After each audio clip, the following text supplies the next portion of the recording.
Voilà, on se rencontre aujourd'hui pour parler du texte injonctif, sa définition et ses caractéristiques. Dans le texte injonctif, on peut exprimer soit des conseils, soit des recettes. Le texte injonctif aussi implique parfois l'ordre ou l'interdiction. On le trouve surtout dans les modes d'emploi, dans les recettes de cuisine, dans les consignes. Alors, à quoi sert un texte injonctif? Le texte injonctif sert à donner des conseils et des consignes et des ordres et des recommandations. Alors, comment l'identifier? C'est un texte qui propose une action ou donne des instructions à un destinataire. Passons maintenant pour parler de ses caractéristiques grammaticales. Premièrement, l'emploi de l'impératif, du futur, de l'indicatif et parfois de l'infinitif.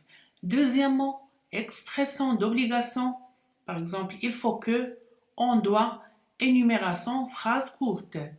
Troisièmement, caractéristiques lexicales, fréquence des verbes d'accent et de mouvement, champ lexicon en rapport avec le domaine d'accent envisagé, adjectif, adverbe incitatif. Et finalement, recours à l'image ou au dessin.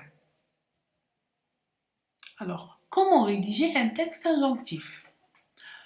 Pour écrire un texte injonctif, on doit savoir que le texte injonctif donne au lecteur des explications, des tâches, des ordres très clairs pour les exécuter.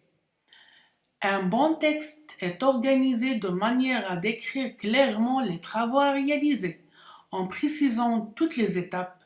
Commencez par fournir au lecteur un résumé de la tâche à accomplir et une estimation du temps nécessaire pour cela.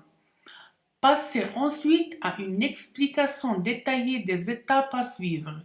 Lorsque vous avez fini votre texte, relisez-le attentivement pour vérifier que vous n'avez oublié aucun détail.